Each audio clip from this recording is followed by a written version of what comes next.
Hello. सत्साई भाई जी। सत्साई बहन जी। Hello सत्साई जी। भाई जी, मैं आपसे 5 मिनट बात करना चाहती हूँ। बताइए बहन जी। भाई जी, मेरा किस्सा ये है कि जैसे कि मेरा पूजा जो है ना, तो मेरा जो भाई है ना, वो आके कभी कभी मतलब माँ कहती है, फिर खाकर कुछ परमात्मा की फोटो छू लेते हैं, तो कभी उन्हें रूम से बाहर फेंक देते हैं। तो इसलिए मैं चाहती हूँ कि वो मेरे पूजा रूम आते हैं। और एक दिन उन्होंने ऐसा कर दिया भाई जी, जहाँ मैं परमात्मा दरबार लगाए थे ना, उन्होंने वो फोटो बिक दे रही है, तो फोटो बिका उस पे ना वो पैर रख कर उस पे पार हो गए। तो इसी मैंने गुस्से में उसे मैंने खाने के लिए दिए थे, जो मैंने ना थाली दिए थे ना, तो वो थाली में मैंने उठा के पानी में रख दिया कि खाना मैंने बनाया ना, तो मैं तुम्हें नहीं दूंगी। तुमने जो मेरे साथ इतना बुरा कर दिया, और मैंने गुस्से में उसे ये भी कह दिया कि तुमने चप्पल पकड़कर आज जिसके सर पर रखे हो ना, समय आने के बाद तुमको उसका चप्पल चाटना पड़ेगा, याद रखना। और मैंने उससे कुछ नहीं कहा। तो भाई, क्या इससे मेरी मर्यादा टूट गई? चप्पल तो बहन जी चाटनी पड़ेंगी, इसमें तो कोई शक है नहीं। और भाई आपने जो कहा कि वही खाना वाना नहीं दूंगी, तो हमने हाँ ऐसा नहीं कहना है। हमने खाना तो देना ही है, चाहे कोई दुश्मन हो चाहे कोई मित्र हो। हाँ भाई, देना चाहिए, लेकिन उन्होंने मेरे साथ इतना बुरा कर दिया। उसे इतना बुरा तो नहीं करना चाहिए, वो तो परमात्मा थे ना। वो चप्पल उन्होंने फोटो बिगा सो बिगा रूम के अंदर आंगन में, उसके बाद वो चप्पल रखकर पार हो गई और कहा कि तुम अपना भगवान को बुलाओ। तो इसी में गुस्सा लगे कि खाना मैंने बनाया था, मैं तुम्हारे लिए बनाती हूँ, तुम मेरे भगवान की इज्जत नहीं करते हो। तो कोई भाई, बात क्या नहीं। मतलब है?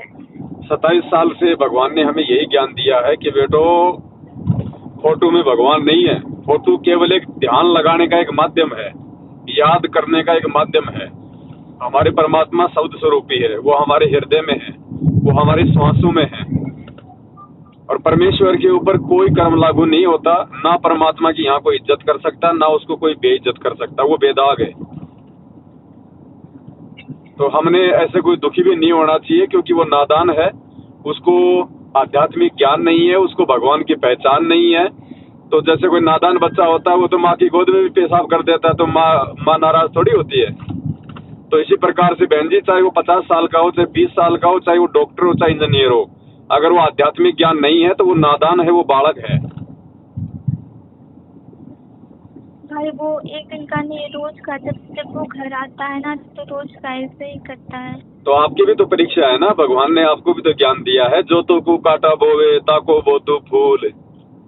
फिर आपने क्या करना होगा बताओ। मालिक ने सील, संतोष, विवेक, दया, अक्षमा, ये 5 गुण दिए ना हमारे को। हाँ ठीक है, थोड़ा बहुत हमारे को दर्द होता है, थोड़ा बहुत आवेश आता है, लेकिन फिर भी हमने हर स्थिति में थोड़ा सा संयम रखना चाहिए कि ये नादान है, बालक है, पागल है, और इसको नहीं पता ये क्या कर रहा है। तो हमने उसके बराबर नहीं होना उसके। मालिक कहते हैं, कहते को कहीं जाने दे, गुरु की सीख तू ले, साकट और सवान को उल्टा जवाब न दे। भाई, वो नादान की बात तो पर छोटा होकर भी बड़ा काम करता है। कभी कभी तो मैं हमें को मारने उठ जाता है, कभी कभी कोई तो बात बोलता नहीं है बहन जी, कोई बात नहीं। देखो, आज हमारे परमात्मा मार नहीं खा रहे क्या? मीराबाई ने मार नहीं खाई क्या? धना भगत ने मार नहीं खाई क्या अपनी औरत की? और आज कितनी माता बहनें हैं जो इस भक्ति मार्ग में संघर्ष को लेके गालियां सुनती है, मार खाती है। जब हमारा भगवान मार खा सकता है हमारे तक ये ज्ञान पहुंचाने के लिए, तो परमात्मा के लिए हम भी खा लेंगे 2 4 5 10, क्या फर्क पड़ता है?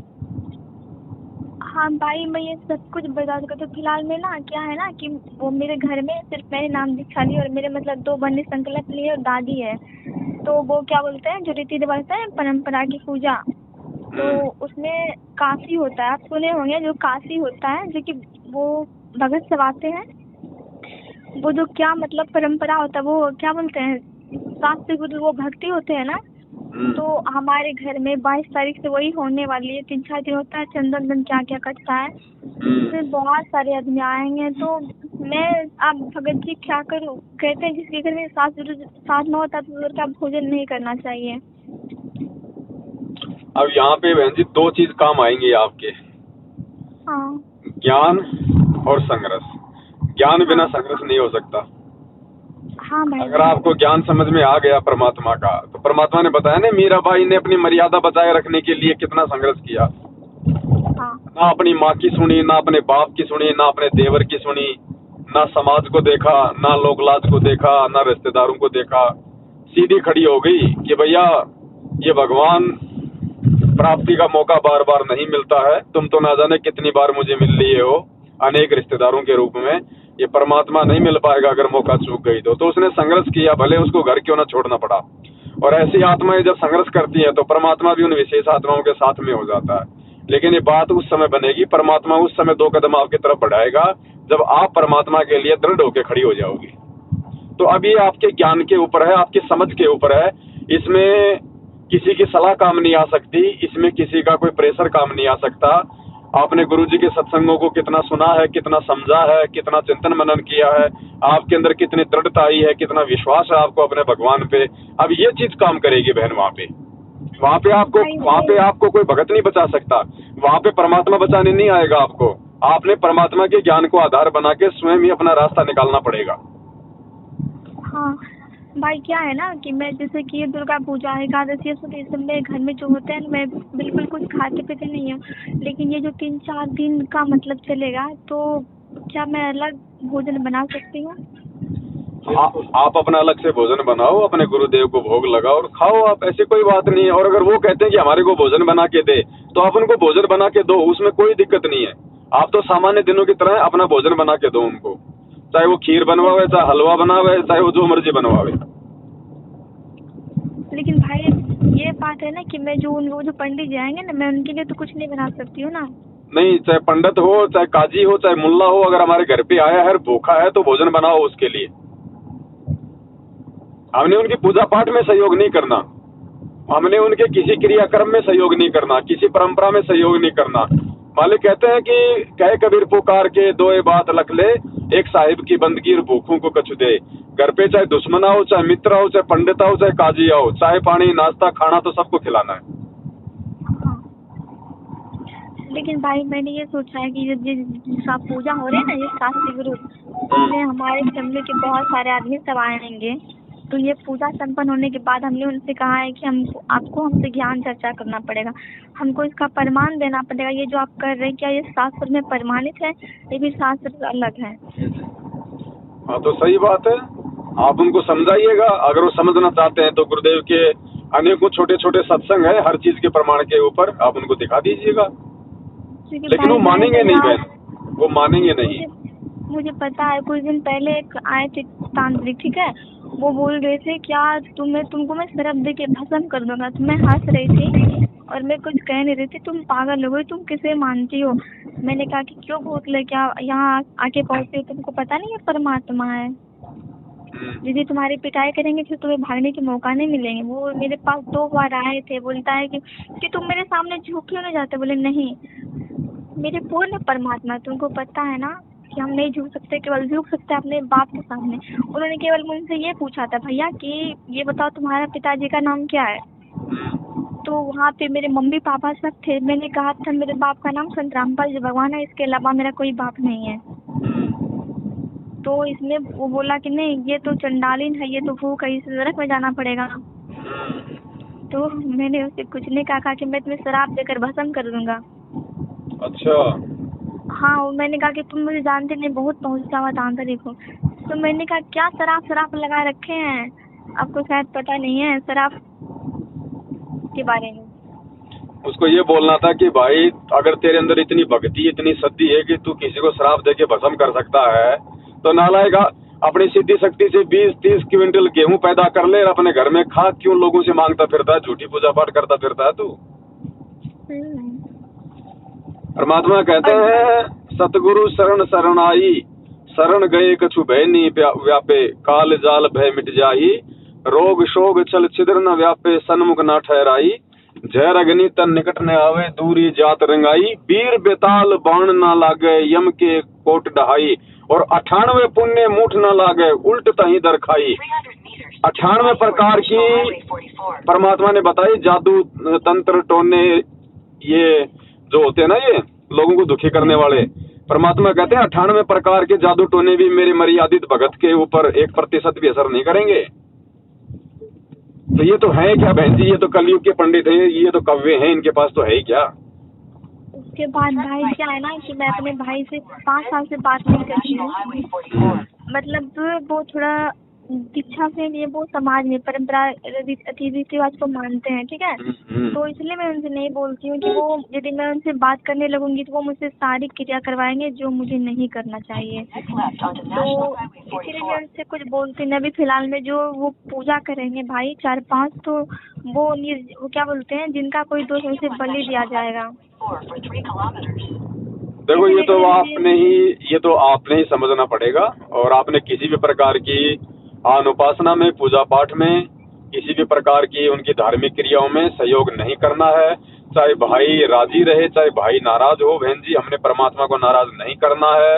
संघर्ष करना पड़ेगा, नाराज चाहे एक बार कर दो रिश्तेदारों को, चाहे आगे कर देना, करना पड़ेगा। आप कब तक उनकी क्रियाओं में साथ देके आप उनके साथ में तालमेल बैठा के चलोगी।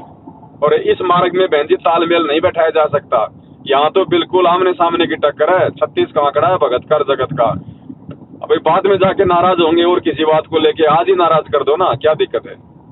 भाई मैंने सबको छोड़ दिया, अपने भाई सबको कह दिया। और मैंने क्योंकि बोले मुझे थप्पड़, मैंने कहा देखो थप्पड़ मत उठाओ, अब मैं भी तुम सबको अच्छी तरह से सबक दे दूंगी। क्योंकि भाई ये भी एक बात है ना, जितना सो उतना ही वो मेरे सर पे चढ़ते हैं। महाराज वो ठीक है, लेकिन रोज रोज के कभी जानते हो मांस मछली खा लेता है और डायरेक्ट मेरे फोटो फाड़ दिए परमात्मा के। इस तरह तो हिरण्यकश्यप भी करते, तो उसी तरह जैसे वो रावण है ना कलयुग में, ऐसे कोई सताता है बोले अपने घर परिवार को। भारत में सबको अधिकार मिला है कि कोई भी कहीं भी किसी स्थान पे किसी भगवान को मान सकता है। तो फिर ये तुम्हारे भगवान है ना, कोई पत्थर को मानते हैं, हमें तो जिंदा भगवान मिला है। तो उनसे बुराई क्या है, यही मैं समझाने का प्रयास करती हूँ। वो लोग नहीं, कोई थप्पड़ तो कभी गाली। तो मैंने कहा बस अब मैं कुछ नहीं सुनने वाली हूँ, अब मैं तुम सबको ही साइड कर दूंगी, मैं सिर्फ अकेले ही रहूंगी। बहन जी अधिकार तो मिले हुए, लेकिन ये अधिकार केवल कागजों तक सीमित है, ये धरती पे नहीं है। ये केवल कागजों में है, सारे अधिकार नियम हैं। वास्तविक जीवन में ये फुर हो जाते हैं। वास्तविक जीवन में तो इंसान को खुद ही दो कदम आगे बढ़ाने पड़ते हैं अपने। उसके बाद भाई मुझे लगा कि जगत खराब है, लेकिन भगत भाई सब भी खराब है। ऐसा ही है बहन जी। हाँ भाई, जो मुझे लगा कि जगत खराब है ना, नाम दीक्षा ले कर भगत सब भी खराब हो चुके हैं। वो सुधार उनके मन में क्या, मतलब ये सामाजिक परंपरा जो इस तरह वो जगत के लड़के होते हैं उसी तरह वो लोग हैं। इसलिए मैं ये कह रही हूँ, जैसे कि मैं आपसे बात, आप तो सबको समझाते हैं क्योंकि आप सबके भाई हैं ना। आपके मन में मेरे प्रति कुछ है, ना ही मेरे मन में आपके प्रति कुछ। आप बड़े भाई हैं ना। कोई भाई फोन करता है तो जैसे कि मेरे पास फोन करता था भाई सब, तो मैं भी कहती थी कि भाई आश्रम मत जाओ, आप पवन भैया की वीडियो देखो, उससे आपको ज्ञान मिलेगा। तो कुछ भाई थे मुझे जो कि बार बार फोन करके परेशान करते थे, और फिर इधर से एक मुर्दाबाद वो ही मुझे परेशान करते थे। तो मैंने अच्छा समझाया, तो भाई मानते बोलता है कि बहन जी मेरे साथ रेमेनी कर लो। तो मैंने कहा कि आप क्या कह रहे हो, आपने मुझसे भाई के साथ जोड़ा, तो ये कौन सी बात हो गई। आज के मेरे नंबर पे फोन मत करना। बहन जी राक्षस हैं, राक्षस जो ये सतलोक आश्रम मैनेजमेंट हरियाणा की संगति में ना, सारे राक्षस हैं। ये बहन और पत्नी में कोई अंदर नहीं समझते। तो इसीलिए मैंने उस दिन मैंने कुछ भाई बहन को जो थे मुरादाबाद के और इधर के मतलब थे क्या बोलते हैं हरियाणा के, मतलब सत्सेवक थे कुछ, तो मैंने इसे ब्लॉक कर दिया। वो तो परमात्मा ने, वो सत्सेवक थे क्या, लेकिन वो कहे हम सत्सेवक हैं। तो मैंने मैंने कहा नहीं, आप ऐसे हो ही नहीं सकते हो, क्योंकि जो ऐसे बात करे जिस टाइम। नाम बताए कुछ। हेलो। हाँ भाई। नाम बताया उन्होंने कुछ अपना। और हाँ, एक का नाम था वो विवेकानंद जी। कभी कभी वो आता है मतलब फेसबुक पे। नहीं बहन जी वो फर्जी हैं। हाँ कुछ भी होगा, लेकिन वो कहते थे सत्सेवक वो, तो मैंने इसे ब्लॉक करके रख दिया। सत्सेवक ऐसे हो ही नहीं सकते बहन जी। सत्सेवकों को बदनाम करने के लिए लोग ऐसा ढोंग कर रहे हैं आजकल। और एक भाई है वो क्या बोलते हैं, मतलब उधर का हिमाचल का, वो मतलब आपके नाम से है, वो भी ऐसे मैंने इसे समझाया कि भाई देखो परमात्मा की भक्ति करो, आश्रम मत जाओ। 2-3 महीने समझाने के बाद वो भी मुझे रो धो के फोटो ऐसा बोली, भाई ये क्या है? बोला कुछ नहीं, मेरी मम्मी ने कहा कि अपने साथ रामायण करने के लिए। हम बोले क्या इसी दिन के लिए? अब मेरे भाई बहन आपको शर्म नाम की चीज नहीं है? यदि मैं जगत में रहती तो आपको ऐसे छोड़ती नहीं, बहुत सी गालियां देती। वो राक्षस है बहन जी, सब लोग राक्षस हैं। जो साथ संगति से नहीं जुड़ेगा उसको सद्बुद्धि नहीं आ सकती। हाँ भाई, अब तो चलो ठीक है, वही है। चलो ठीक भाई है मेरा बहन जी। मेरा बुक कब आएगा? अभी आई नहीं क्या शंका समाधान की बुक आपके पास? Hello hello.